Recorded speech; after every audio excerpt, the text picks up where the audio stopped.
Hey folks, Evil DM here, and I'm back with another episode of Papers and Parsecs. This week we're going to be talking a little bit about holocrons, but before I do, don't forget to like this video and comment below afterwards and tell me what you think. Also, subscribe to the video if it's the first time you've been here and hit that bell notification to let you know when all my new Star Wars videos come out. Anyway, on to holocrons. Holocrons were information storage datacron devices used by both the Jedi Order and the Sith that contain ancient lessons or valuable information in holographic form. Jedi holocrons were also called Jedi datacrons. They appeared as palm-sized glowing polyhedrals of material, and they can only be activated and used through the power of the Force. Holocrons were information storage devices that could fit in the palm of your hand. Many were evenly proportioned polyhedrons with facets made from crystalline material. Some had transparent outer shells that allowed their users to perceive the inner mechanisms, and they glowed when activated. While it's known that Jedi holocrons were cubed, those built by the Sith were usually identified as pyramid shapes. They function similarly to the Jedi counterparts and contain the ancient secrets of the dark side or the Sith Order. Holocrons acted as repositories of vital information or sensitive information and wisdom pertaining to the nature and the use of the Force. The data playback typically took the form of an interactive hologram representing the person and/or gatekeeper is called, who recorded the information. Given the sensitive nature of the lessons they contained, many such devices were equipped with a security mechanism that granted access to those keenly attuned with the Force. Additionally, many holocrons can only be activated if paired with a specific memory crystal. The only known use of a memory crystal in canon was during the Clone Wars, where the Jedi had all the younglings in the galaxy registered on one such device. If a Jedi holocron and a Sith holocron were opened together by a lightsider and a darksider, they would fuse together and become able to answer any question the users desired, as this was seen in the third episode of Season 3 of Star Wars Rebels. But holocron fusions were incredibly uncommon due to the rarity of having a lightsider and darksider working together, and by the end of the Galactic War, the practice was mostly lost. Holocrons made their first canon appearance in Holocron Heist, the premiere episode of Season 2 of the Star Wars Clone Wars television series. However, they originally were developed in the Legends comic book series called Dark Empire by Dark Horse Comics in the early 90s.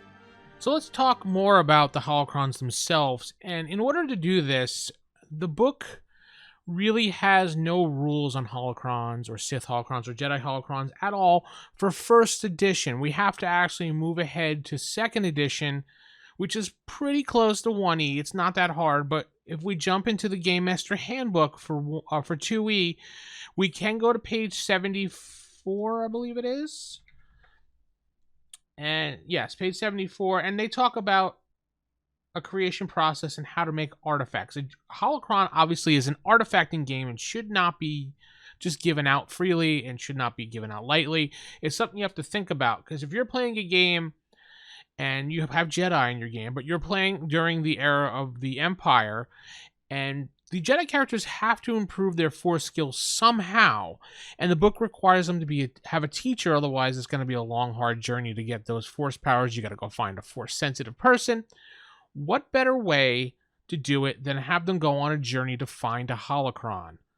So finding a holocron is a difficult process, and it obviously should only be given out one and maybe the one person behind it. It's really up to you, but there's a creation process that they go through, making artifacts starting on page 74, and then they give you a sample one called the Codex. They actually call them Codexes back here because there really wasn't a name at that point for them.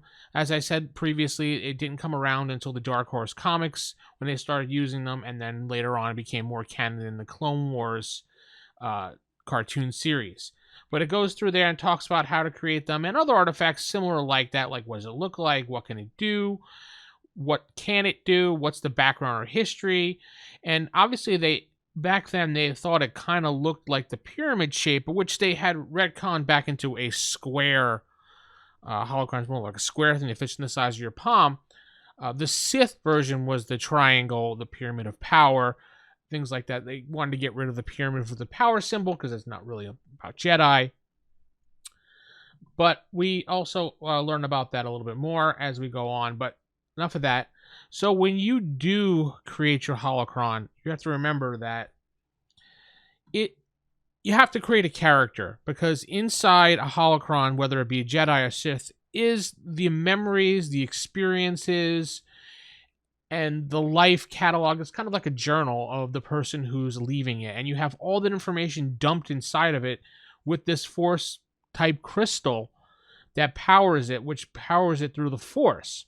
Now, I wrote up just a quick Jedi holocron here. Now, you want to have a couple things in here to think about, and material strength is one of them, because they could break, and there's a chance that they can be destroyed, so you have to have material strength. And I think 2D material strength is fine when resisting normal things. You can make it more, you can make it less. It's up to you. Some of them can be more fragile. Some of them can be more, durable. Mine also have something called, which I found many years ago going through the internet, called dim force presence.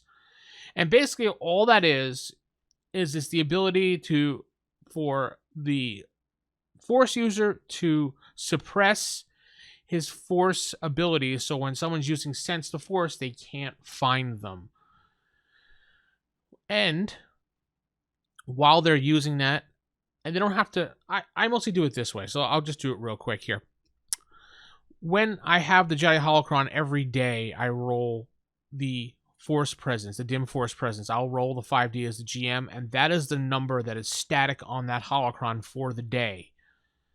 And the next day, when the Jedi uses it again, I'll have to roll again, and that's the presence. Because every time one of these is used, there is a certain ripple in the Force because of its artifacty-like nature.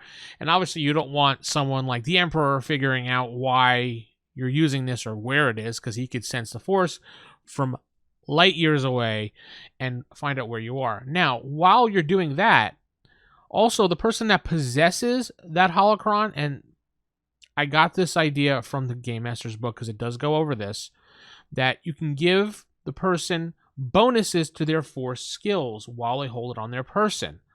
So this one particular, I gave them a 1D to all their Force skills. Now you can have it so that it's a 1D to alter, because maybe this Jedi Master was a big alter Jedi, maybe a Sense. You could do whatever you want, but as I said, for every positive you have to give a negative. So when you're giving the positive of that 1D Force skills, but when the device is in use, it's constantly radiating that Force power of being used. So there's a chance that it can be spotted. So give the good with the bad. If you didn't want to do something like that, you can change it to whatever you want. But as I said here, basically, the Gatekeeper, or the Jedi, is Wen Osani, Jedi Master, human male, and I basically wrote out a quick character sheet of a Jedi Master, along with his Force skills, Force points, dark side points, and skill points. Not that you really need these things, but this is probably going to be the most important. Also, while a Jedi is using the Force Cube, he can also learn more skills, because it is a learning device. It can teach you. How? Because it's a hologram, that's something we really don't worry about, but you can learn basic skills from this cube because it can interact, it can teach, it can give you all the information you need.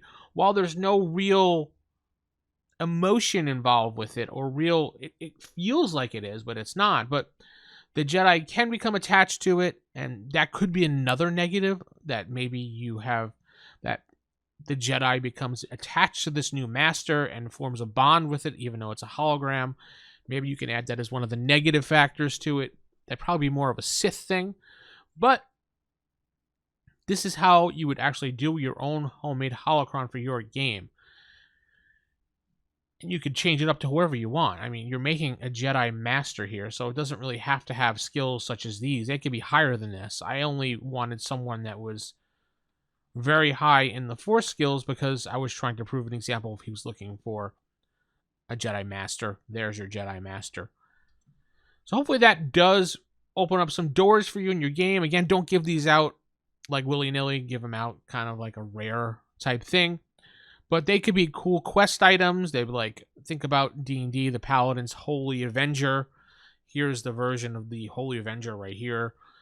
This is more than that, actually. This is much better, in my opinion. You actually have a wealth of information with this. Now, if you've probably watched the cartoons before I end this thing, I forgot one more thing here. Some of these devices have a certain way to activate them. And that just slipped my mind as it came right back to me. But obviously when a Jedi picks it up, he's not going to know how to activate it. So he has to sense through the Force how to figure out how that would work. So you could do the trigger be anything. Maybe he has to find a certain crystal key that when he touches the holocron, then it'll activate. Maybe he has to use his sense ability and beat a difficulty versus, say, the dim Force presence. It's really up to you how you want to handle it. There's really no exact rules on how that works. It's totally up to you. Again, there's also no rules inside the game that I've seen for creating them in-game. Like if your character, your player's character in the game wants to create a holocron because he's, we're wrapping up a game and there's really no way of, you could do whatever you want. This is what's great about these games, that you can do these things. Also, as a side note, there is a book that goes into some more information about holocrons and Sith holocrons, but it's more towards revised and expanded edition. It's the Tales of the Jedi source book or companion, Tales of the Jedi companion book, which gives you a whole lot of information about Jedi holocrons as far as powers and Force powers, and then they give you a whole Sith side of stuff, so you can do a Sith holocron as well. But since it's not first edition, I really didn't want to look at that and get people confused. The process is pretty similar to making it. It just gives you a little more options when creating your gatekeeper, so to speak. But keep it simple and make it original, and that's how I roll. This is perfect for what you guys need to use. Hopefully you maybe want to make one up in your game and tell me how you used it. Just, comment, like, subscribe, and let me know. Have a good one, folks.